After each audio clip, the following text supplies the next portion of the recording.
Good afternoon, everyone. Afternoon, sir.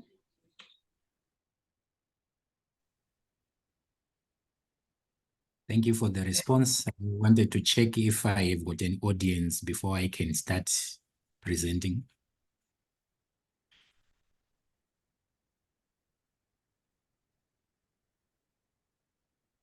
It's okay, Mr. Mgavidi, you can go ahead.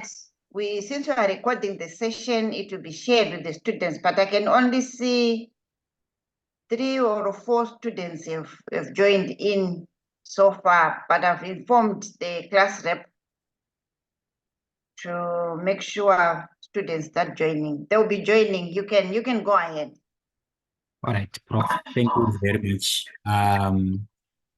So my name is Mufare Dumisani Mugauri. I'm a lecturer within Global Public Health and Family Medicine Department of the University of Zimbabwe. I want to share with you this presentation on research proposal development. Before I delve into this presentation, I just want to clarify one aspect. You are talking about proposal development. You might have seen some people use the word protocol and perhaps wonder what difference it makes. A proposal is an outline of a research which elaborates how we are going to carry out a particular research. It's a plan in general, but a protocol goes a step further to give you the nitty-gritties of how each aspect is going to be executed. For example, data collection, how exactly is it going to be done? Who is going to do the data collection? Using which methods, which tools? And so basically a protocol provides more detail as opposed to a proposal. In this presentation, the objectives are that by the end of this session, we should be able to explain what a research proposal is. You should be able to outline the main components of a research proposal and also understand what is required at each stage of the research proposal process. So I'll start with the definition of a research proposal. Sorry, I was just trying to minimize background noise. So by definition, a research proposal is a blueprint or a building plan before the construction actually starts. It's a document that describes what the researcher's idea for a study is, and it should provide all the detail of how they are going to conduct that study. So in other words, we can actually say a research proposal is a statement of intent. Like I highlighted earlier on, where it simply varies with a protocol is that it does not get into as much detail as a protocol would be in terms of the nitty-gritty aspects of the execution of this plan. So writing a research proposal can be described as both a science and an art, because the science aspect is abstract in terms of how you are going to execute a research proposal. You need to think it through and think it in terms of the science of its implementation.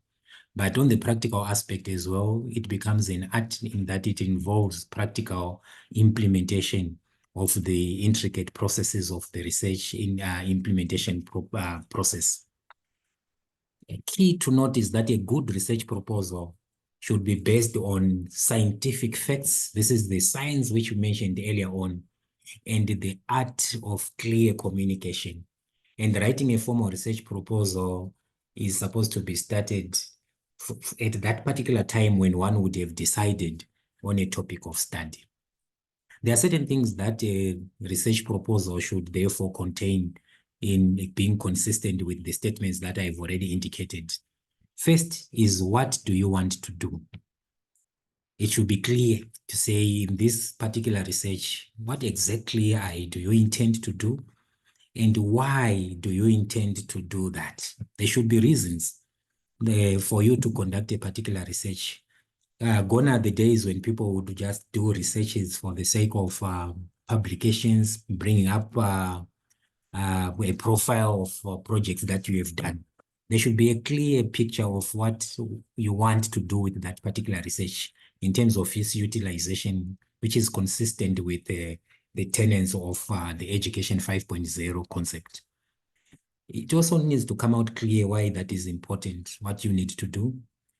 And before you do anything, you better check as well who has done similar work. And in that similar work, what aspects did they not look at that you can then focus on so that you avoid direct duplication? Even though we know that a same project can actually be done in a different setting, if the interest is to find out if you would find the same findings in a different setup as has been found by the initial research. But you need to consider what has been done on that work before. And you also need to come up clear with a plan of how you are intending to do this research. This then brings us to the aspect of coming up with a proposal to ensure that you have got a clear plan of what you intend to do. One of the critical things to also look at is how long will it take? Perhaps you are a student and this is part of your critical deliverables, which need to be done within a defined period of time. This needs to be taken into account as you consider the type of research which you are going to do. So I'll go on to give you the components, which is one of the most important slides in this presentation, which you need perhaps to use as a reference point or as a template when you are now coming up with your research proposal design. There are different methods, but the basic structure is that every research proposal should have a title. What exactly are we talking about? We'll discuss all these aspects one by one so that we can see how we can come up with the convincing aspects of a research proposal. Every research proposal should also have an introduction. Some authorities prefer to refer it as a background. At times, you might find others also separating introduction from background, whereby introduction, you are introducing the subject, and in the background, you are looking at what is already known about that subject, looking at the global, the regional, and the local perspectives. Then a problem statement, which indicates exactly how what you think the problem is in terms of its justification, perhaps in terms of why do you think this should be researched. You need to come up with a problem statement. Review of literature, the justification itself. These are statements that indicate why you need to do this particular research. The objectives, the methodology, the time frame or Gantt chart, which indicates on the period of time over which you want to conduct this study. And then lastly, you should come up with a budget. Every research needs to have a budget because there will certainly be costs involved. Now let's break it down one by one. A title. This must be concise and informative, and it contains the fewest possible words, but they should adequately describe the contents or the purpose of your research paper. Many titles can actually come in perhaps as a question. It can actually come in as a statement. It can actually come in as words that have been put together that seem to want to trigger someone to that research project and read it. It creates the first impression of what the readers should expect to read in the subsequent pages. And it also summarizes the main ideas of the study. You'll find that when people are doing screening or before someone decides to do a research, to rate the research project, they start by looking at the title. And this title must be clear and informative and concise and appetizing for the individual to want to go into that research project and read it through. And the basics are also the time, place, and time. They should all be reflected in that particular title. I'll give you a few examples.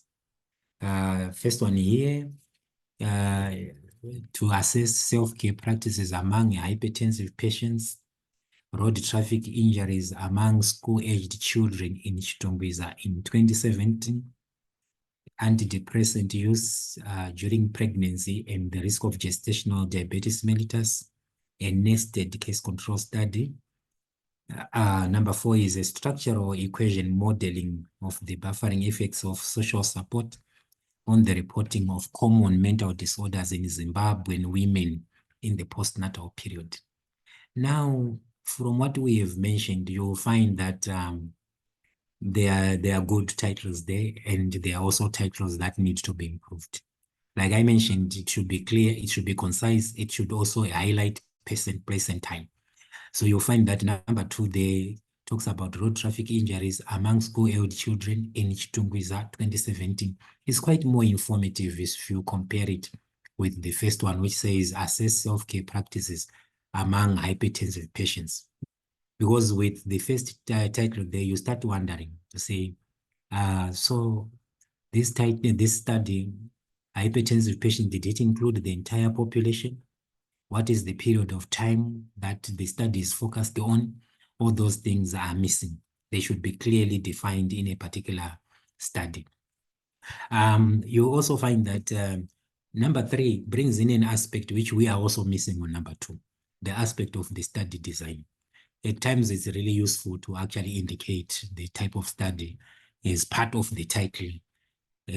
For someone who is looking for particular study designs, this can actually make their life much easier. All right, I'll move on to the second part. We've talked about the title. The next one is introduction or background section. This is the problem proposed to be studied, whereby the problem proposed to be studied is introduced. So it should help the reader to acquaint with the topic. The introduction or background can actually make someone who is not privy to the subject under investigation to also be oriented on what that study is all about. And there is always a need to convey an integration of content that supports the need, importance, as well as rationale for the proposed study.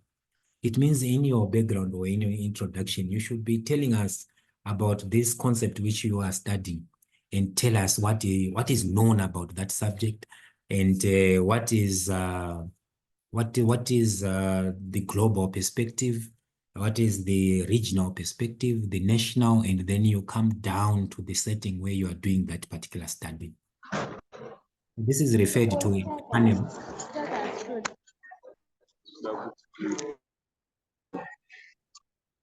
Okay, so this is referred to a funnel approach where you start broadly, you go regional, and then you come national, and then you zero into the setting where you are doing your study, in trying to bring out clearly the problem that we have at hand, and this justifies your rationale for studying it. I'll give you a few examples. Here it reads, the global prevalence of postnatal depression ranges between 13% and 19%. So this is global. However, low-income and middle-income countries are disproportionately affected with prevalence of above 30% in Zimbabwe. So you have moved from the global perspective, you now come to the regional and national to depict that this problem is not so marked globally as it is locally or regionally.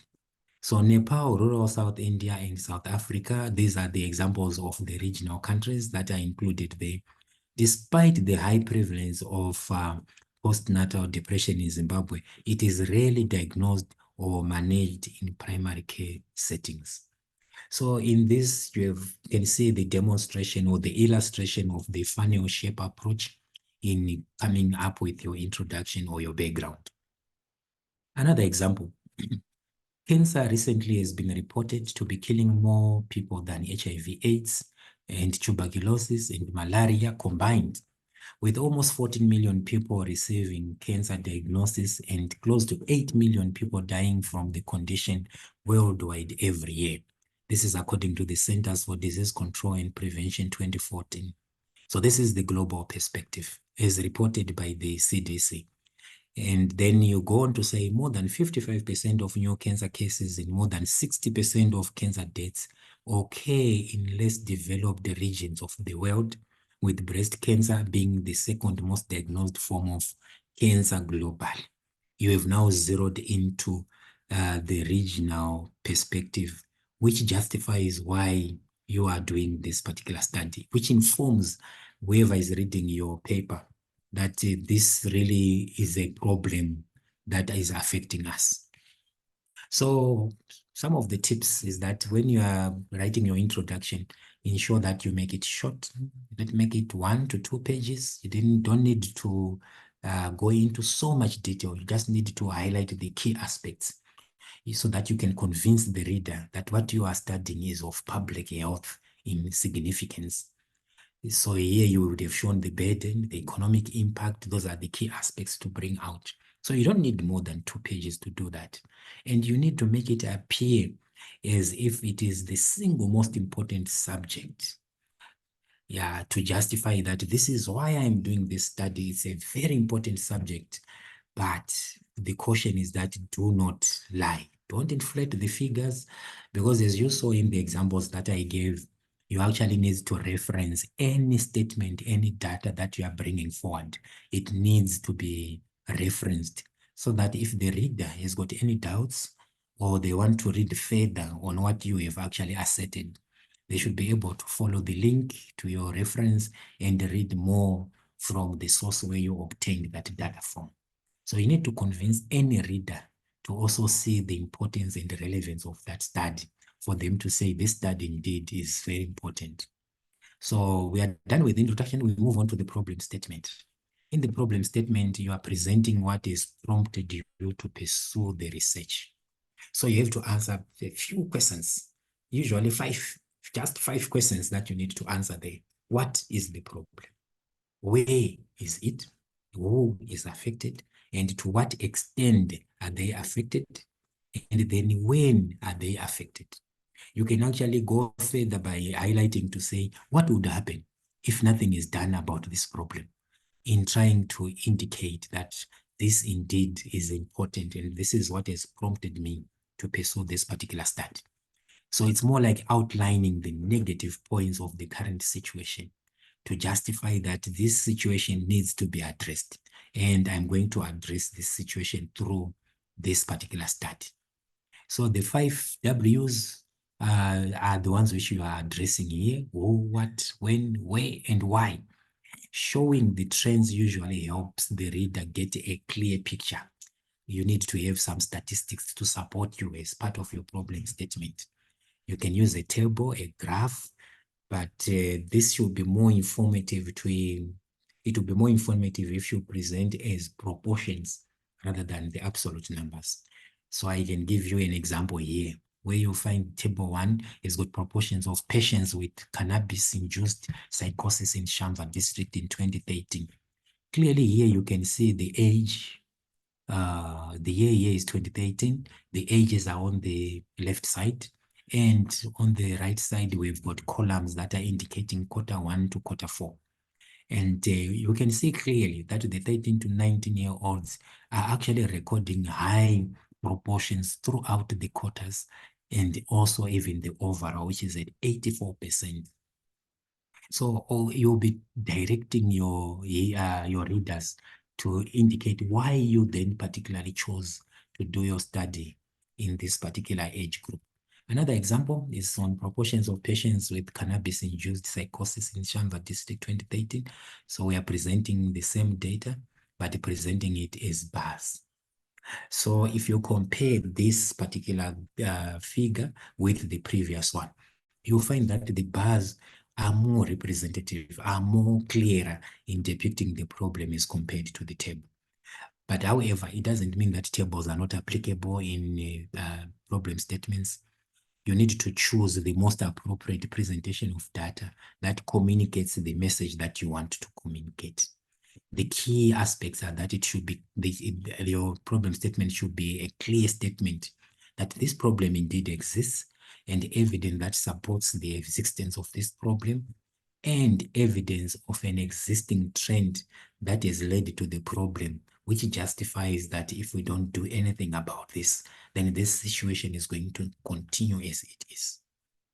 We move on to look at the literature review, a very important aspect of the research process. Literature review, the term itself, there are synonyms for this word, which is review. But the key that you need to identify in terms of the synonyms to the aspect of reviewing is appraisal, evaluation, assessment, analysis, or criticism. So the first term is quite straightforward, literature. It's previous studies, we are reviewing them. We are getting an appraisal, an evaluation, or an assessment of the previous studies that have been done, or you are analyzing, or you are doing a criticism of that. A literature review is a survey by definition of research articles, books, and other information resources which are related to a particular topic. This is very important. Should have underlined related here. When you're doing a literature review, you're not doing a random search of anything that you can come across. It should be related to that particular topic to build a case on why you need to do that study or what has been done before. So it can also be referred to as a thorough literature review, thorough search of literature to identify gaps in research. And this can also be a justification for more in-depth investigation. Why would you do a literature review? You want to seek, retrieve, evaluate, and summarize scholarly literature on a particular topic. You can also do it to familiarize oneself on a given topic and become better informed on the discussions. You can also do it to identify gaps in research evidence. So these are the three basic objectives of you conducting a literature review. However, please note that when you are at this stage, it is in this section that you'll find what is already known about that topic and what has been documented and also identify the gaps. That's why it's very critical.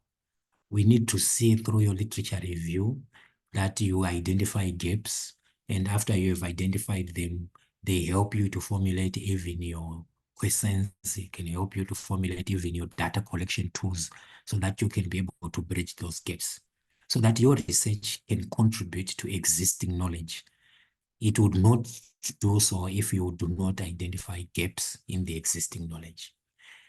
Take note that when you are doing a literature review, you are not just quoting the literature from studies that have been done before. You are synthesizing, you are analyzing, you are criticizing. So it is important to make it coherent, relevant, easily readable, and to ensure that it provides knowledge. And it should always fit. You are taking only aspects that fit into what you intend to study. So the literature review is an integral part of the entire research process and makes a valuable contribution to almost every operational step of your research process. So how does it achieve that? It brings clarity and focus to your research problem. It enhances your methodology. Why? And it does this because it explores ways that others have tackled similar questions or problems through. It also broadens your knowledge base in a chosen research area, because as you read what others have done, you are able to see their different perspectives, their different findings under different circumstances. It also helps you to contextualize your findings or your results. It also further helps you, the investigator, to gain good knowledge in the field of inquiry. As you do this literature review, you actually gain more knowledge about the subject that you are looking at. And it also helps you to have insight on the different methodologies. Because as you do this, you are going to find the same problem having been approached from different perspectives by different people and obtained different findings altogether. You can also use one referencing style as you do this, which is quite important. You find that as you identify these papers, they would have used different referencing approaches, which you find right there on the right corner of this particular slide. It could be mentally, it could be you have used Zotero. These are the softwares, but the referencing styles, they could be Vancouver, they could be Harvard, they could be the referencing academic integrity software. Let's look at the steps that you need to follow when you are conducting a literature review. The first one is what we have right on top there. You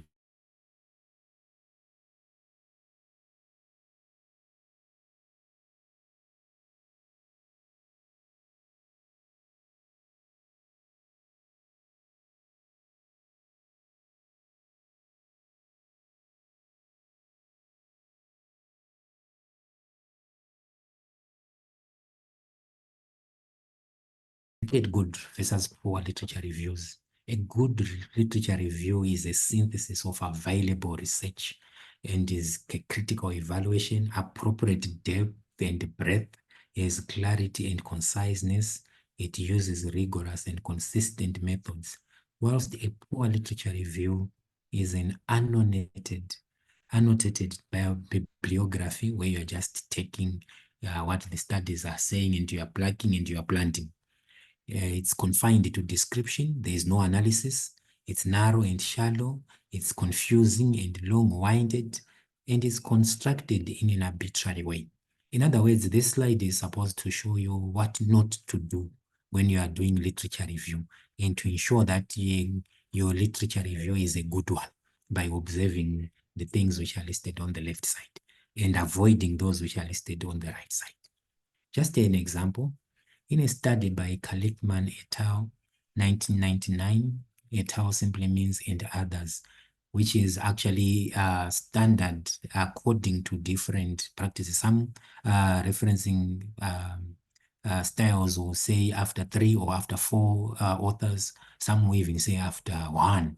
You then write et al., indicating the others, indicating that there are many authors who contributed to this work.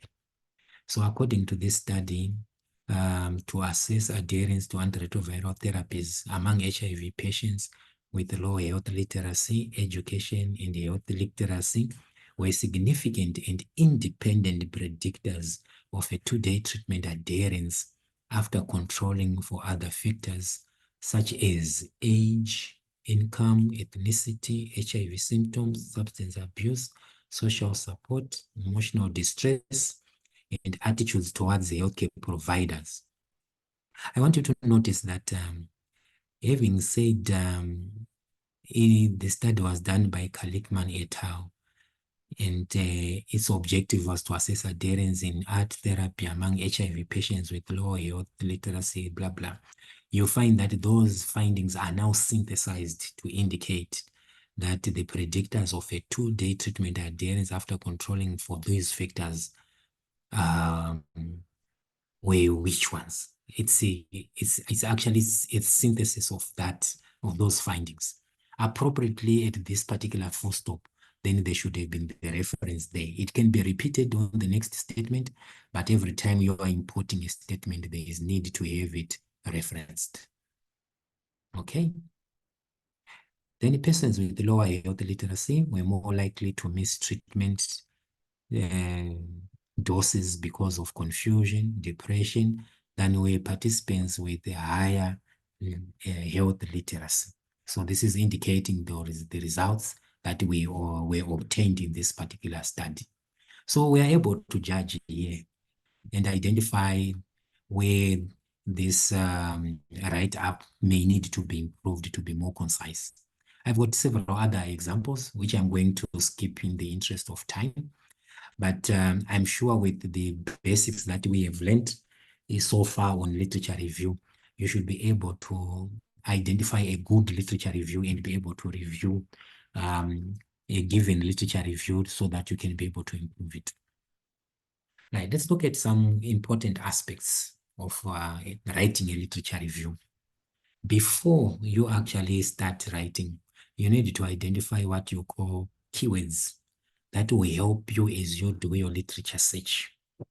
So the keywords should be the words that you have on your study, which are key. For example, if you are studying about HIV, then HIV automatically becomes a keyword. If the issues that you are focused on are to do with adherence, then adherence become a keyword. So that when you are looking for the relevant material, you are guided in terms of the identification of material that is relevant. Secondly, you need to evaluate all articles that you retrieve. Otherwise, this is the process which is known as critical appraisal. You are evaluating each article for its relevance to your study. It happens a lot of times that you may find a study through a particular search criteria, which has included the keywords, but you find articles which are not relevant to your focus areas. Then you need to analyze the articles. And as you analyze them, you are saying what is common among them, where do these articles agree? Where do these articles disagree in terms of their findings? Some general guidelines to literature review. You need to cover research relevant to all variables under study. All variables that you have come up with for your study, they should then guide you in your literature search.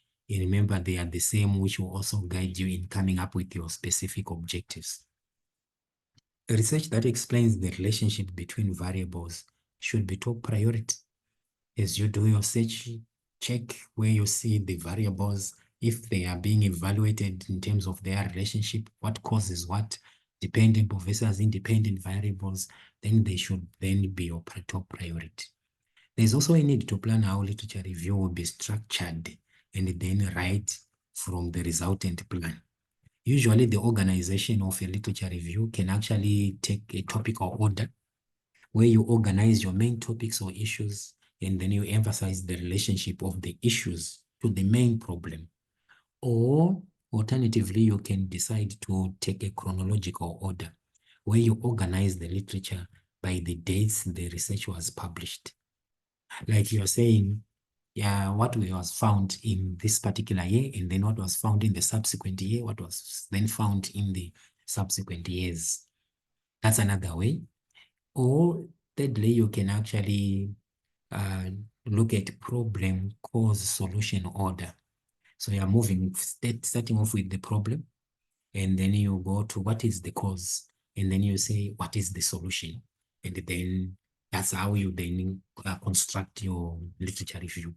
So it means in the early sections, after you've done your introduction, you are now saying, what are the problems? And then you go on next, you say, what are the causes of these particular problems?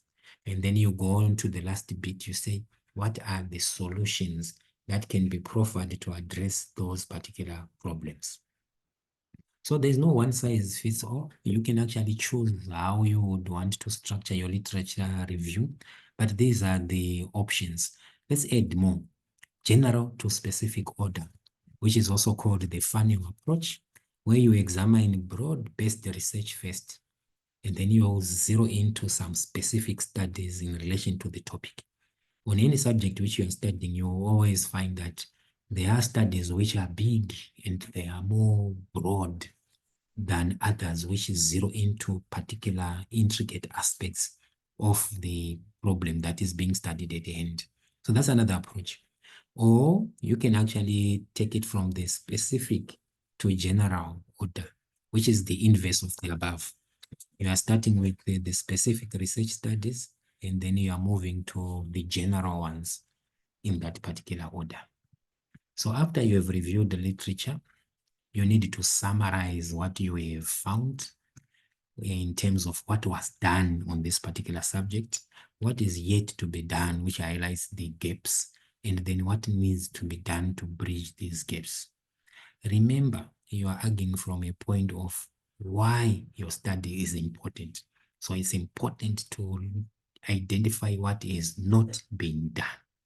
I can assure you that all the studies that have been done so far globally, they have not exhausted avenues for study.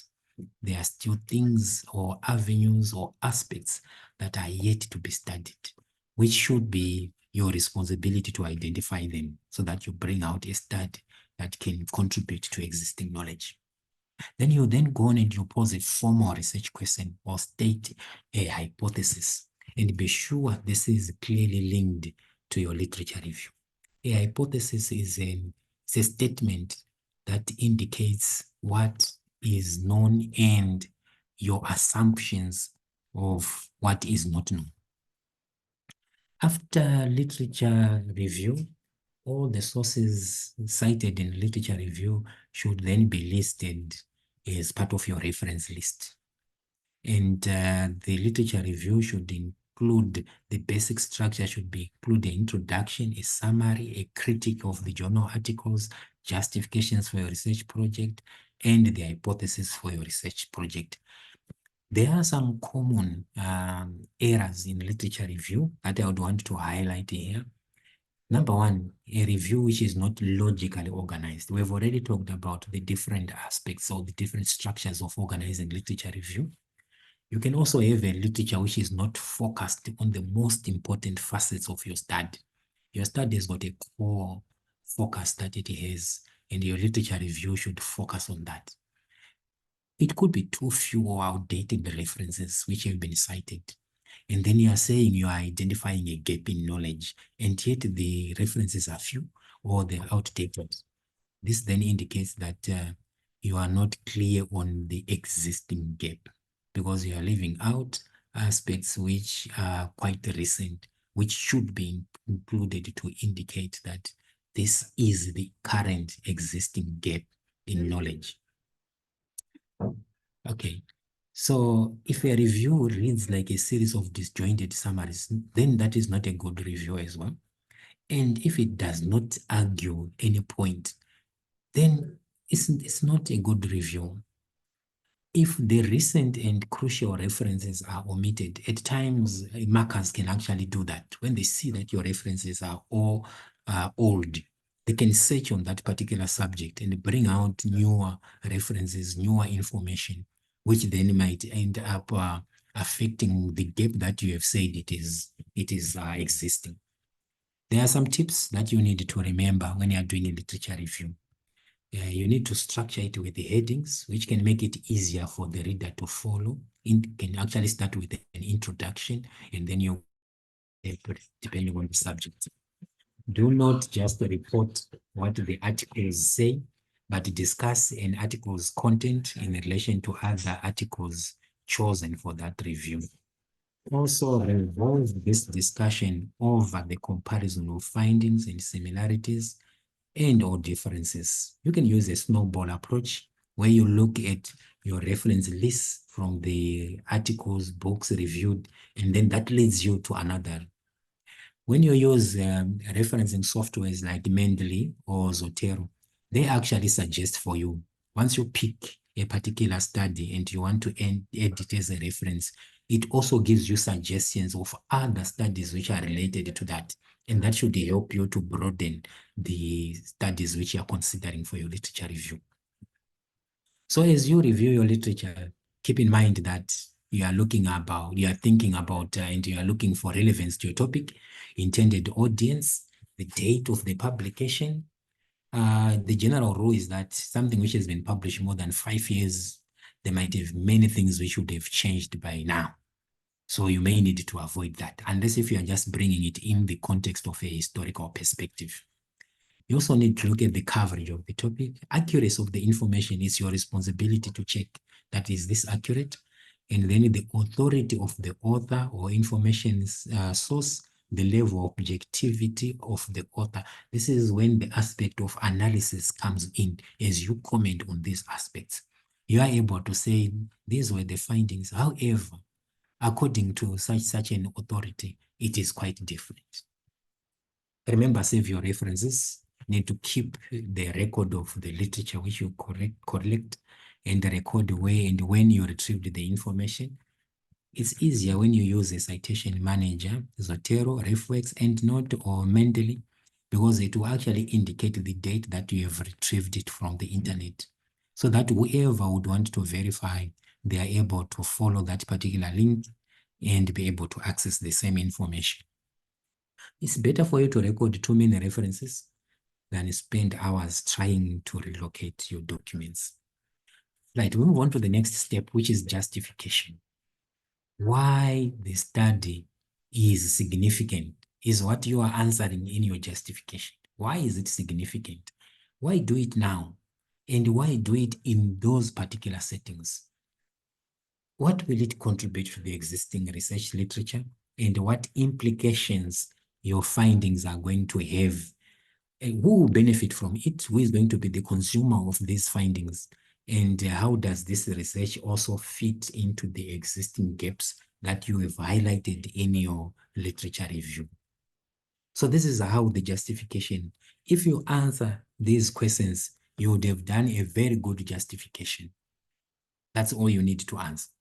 Now let's move on to the objectives. It's referred to as a pivotal section of your study. because everything else in the study is centered around your objectives. So you actually usually want to start with a broad objective to say, what do you want to achieve overall? And then you then need to zero into your specific objectives. And these should be specific, achievable, and measurable. RDA stands for realistic. So why clear research objectives are imperative? They will help you to define your study focus, clearly identify variables to be measured, indicate the steps and the methods, establishing the study limits, and avoidance of unnecessary data collection. Very important. Too many objectives should be avoided.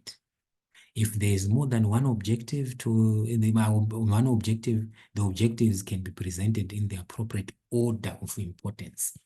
We have started with our broad objective, and then the specific ones, we also order them according to their importance.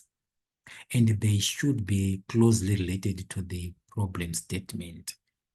Remember, the statement of the problem is actually justified and quantified the problem and why it needs to be studied. It now needs to come out in the objectives, how you are going to address these things. There are certain action verbs which are key when you are stating your objectives. Your objectives should fit into these particular ones. It's either you are assessing, or you are exploring, or you are determining, or you are identifying, you are comparing, evaluating, measuring, or calculating. So evaluate each objective that you're coming up with and see where it fits within these action verbs, which are supposed to be the ones that define objectives. Now we move on to the methodology. It's a broad subject and it can be understood also as a science of studying how research is done. It is a way to systematically solve the research problem and the questions. You already have the background, you have the statement of the problem, you have the objectives. Now you want to come up with a plan of how you are going to answer these objectives. This is where the methodology comes through. And it should reflect your capability to complete the research. The proposed method must be appropriate for addressing objectives. We've already mentioned that. So it may be the most important part of the proposal because this is where you are bringing clear, concise, and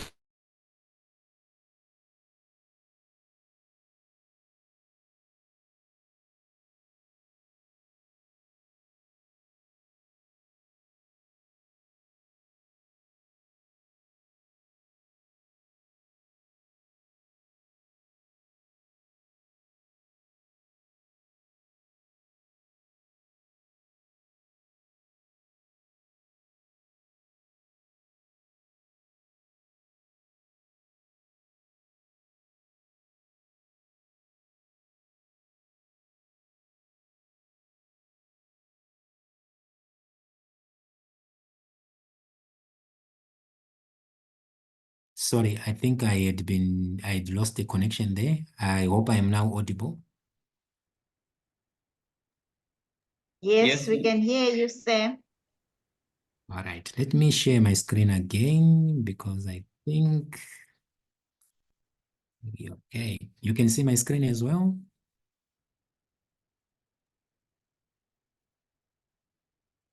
Yes, we can. Thank you. So I'll proceed on the methodology components. Let's say these are the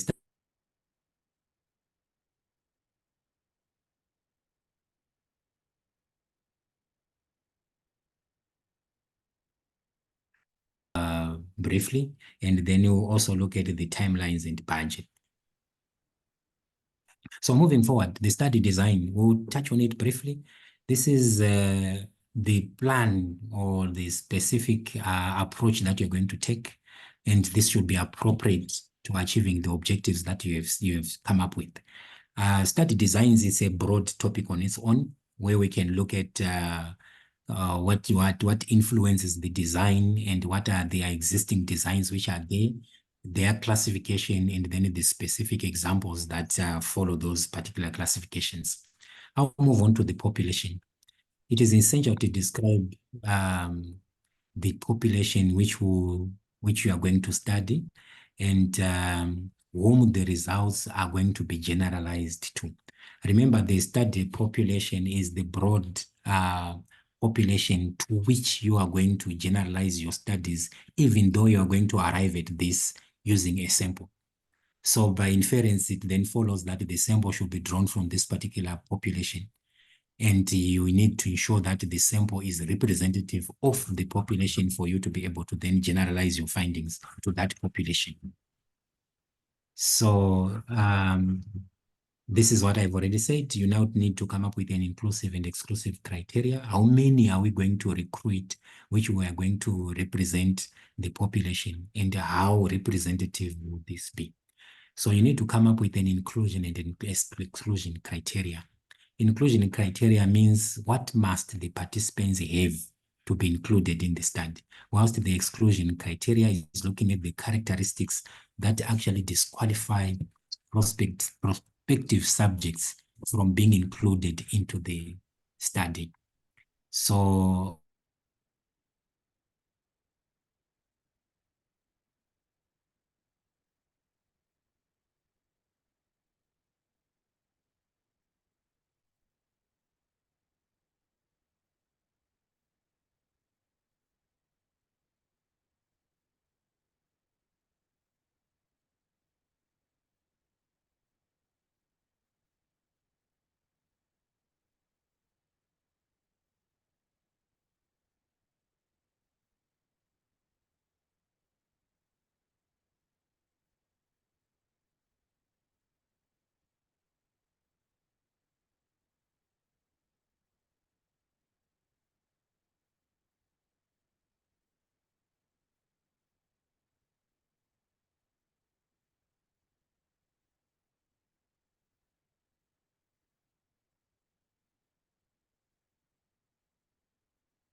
sorry about that. Looks like we've lost Mr. Mugaviri again. Network connectivity, I'm sure. We hope he can join back so that we can finish off this session. Just be patient, just hang on.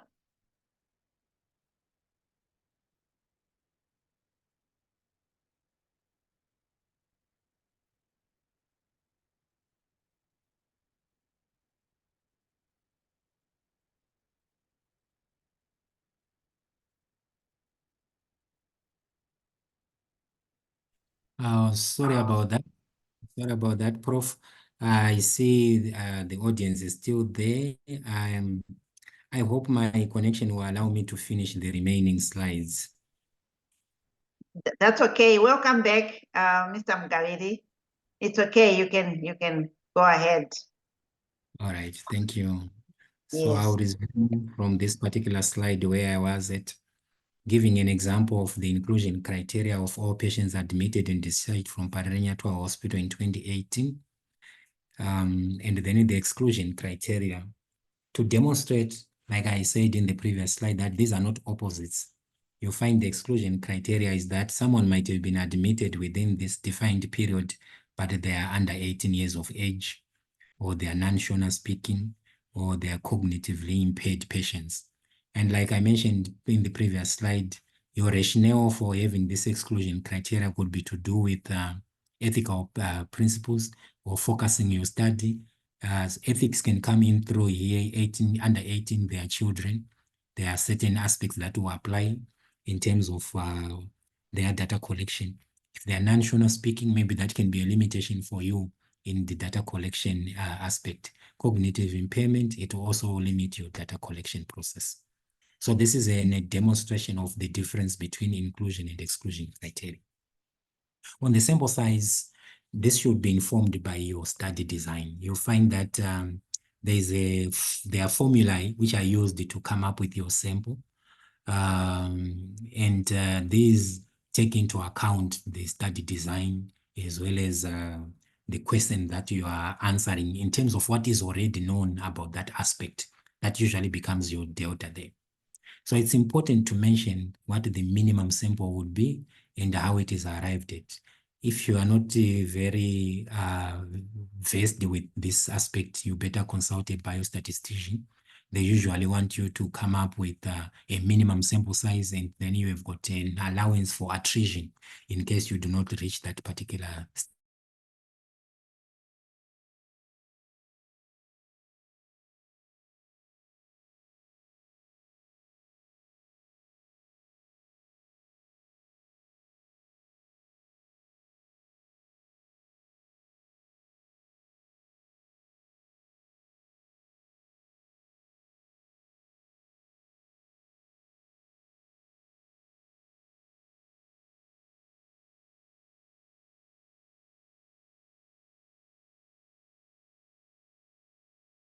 that we're talking about it at the proposal stage.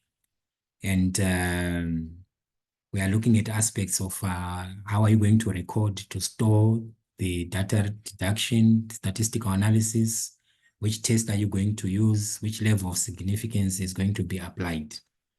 And then we move on to ethics, very important aspect of research.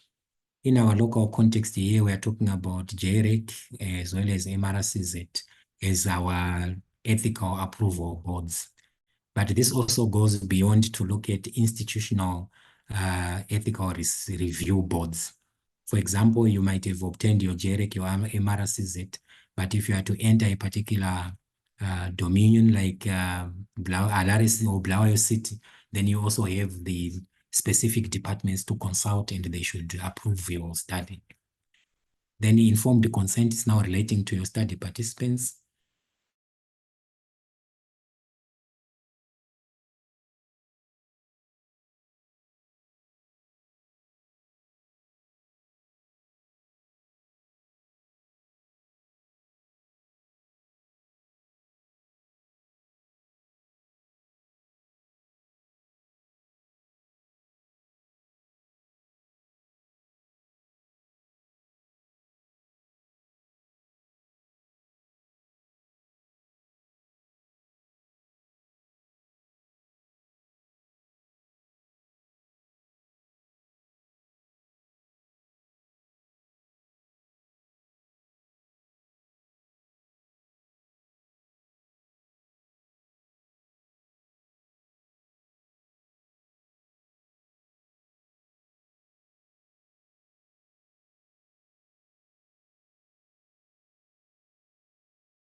Okay, I am back online.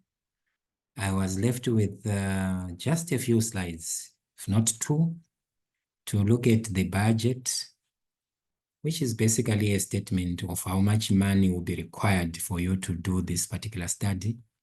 Your major items will include travel, purchase of equipment if needed, printing and photocopying, as well as some overheads, institutional ones. There should be a justification for any budget that you come up with.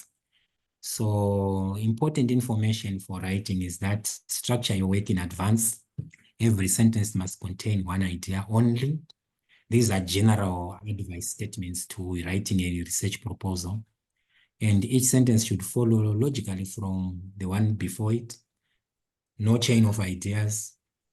Write in a way that is easy to read and use simple language. There's no need for you to look for big words. Just be clear and concise. Be careful to check for spelling and grammar. It can distort what you intend to say. And never cut and paste articles. There are ethical aspects and legal aspects that can be involved in that regard. Rephrase them, paraphrase them. Be prepared to make mistakes and be able to learn from them, to write and rewrite many times until you get your perfect piece of work out, and spending many hours looking for the information that you need, and to have your writing criticized by others so that you can be able to actually improve from it. You'll find that how you read your work today, if you read it again after 2 days or so, you might be able to identify certain aspects that you would actually wonder why you actually included or excluded them. More so if you give to another person, they can be able to identify aspects that you may have also missed.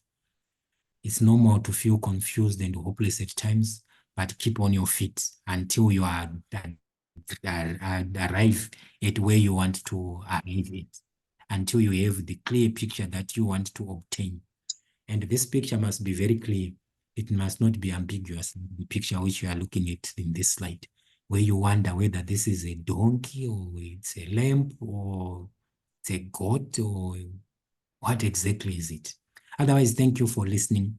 And I'll hand over back to Prof. In view of time, I don't know how you would handle this last part, but I would have wanted to entertain 1 or 2 questions from the listeners. Over to you, Prof. Thank you very much, Mr. Mgabedi. Thank you so much for taking us through research proposal writing and all the points, the key points that you've covered. Just for the students to take note, we'll have an ethics session with me on Tuesday, where we'll be expanding more on the issues highlighted by Mr. Mgabedi here. Thank you so much, sir, for your presentation. Thank you very much. Yes, we can entertain questions. That's the beauty of Zoom. For those that are still logged in, I can see people are still in. We can entertain questions.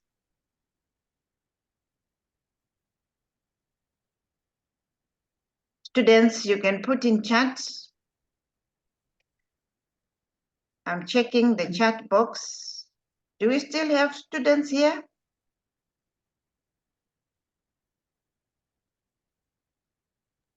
Yes, Class we are reps. there. Class reps.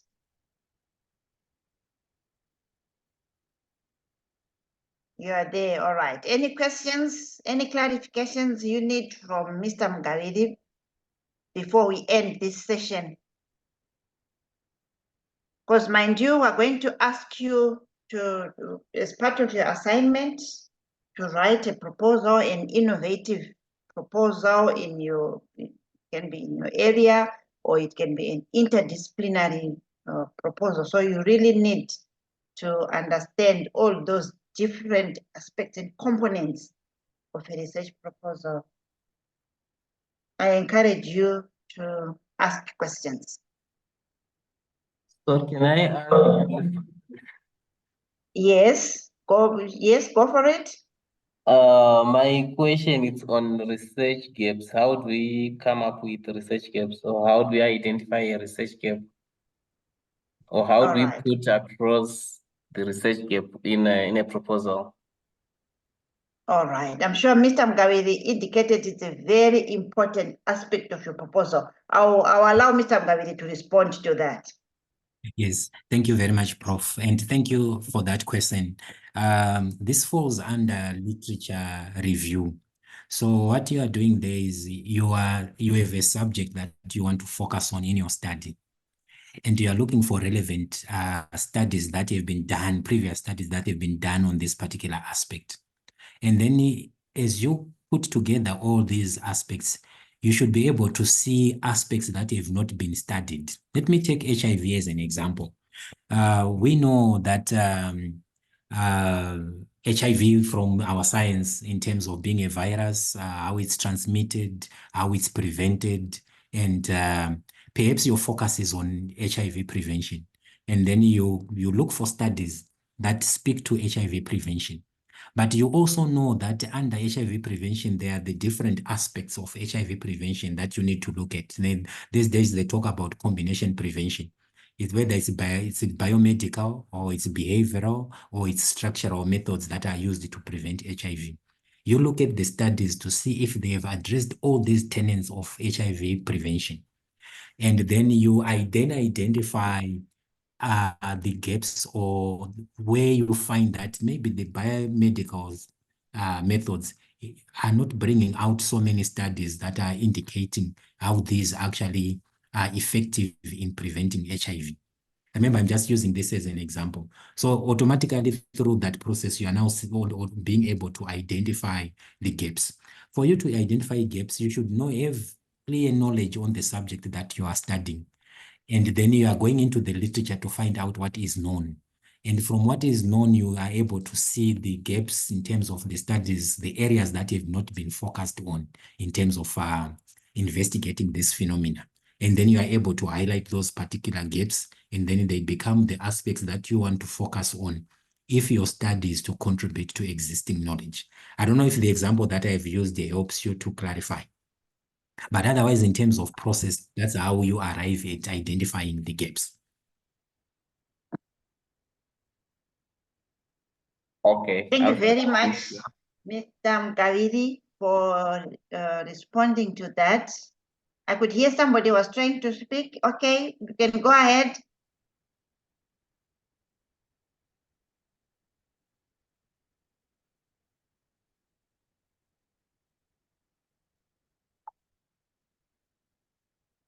Are you clear?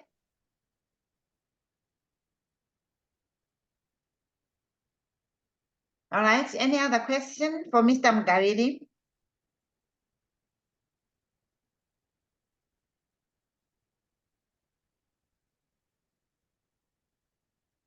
All right, so I'll be asking Mr. Mgaviri to share the slides that he took us through today. I'll be sending this to the class rep email, and also a recording. We'll receive a recording from the Innovation Hub, and I'll also share it.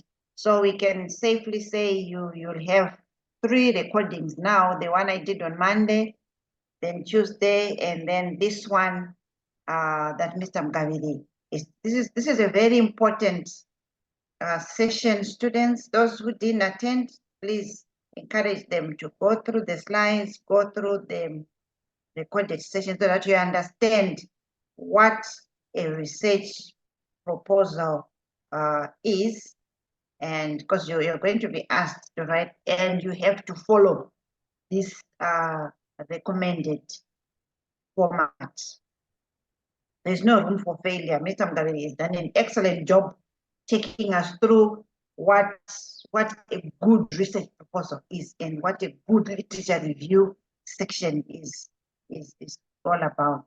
So in the absence of any more questions, I will I want to thank Mr. Mgaviri once again for taking us through the research methodology and research proposal writing session. We'll be calling on you, Mr. Mgaviri, if we have any questions, if we have any clarifications, we'll be asking you to help us. Okay, students, I'll say have a good day.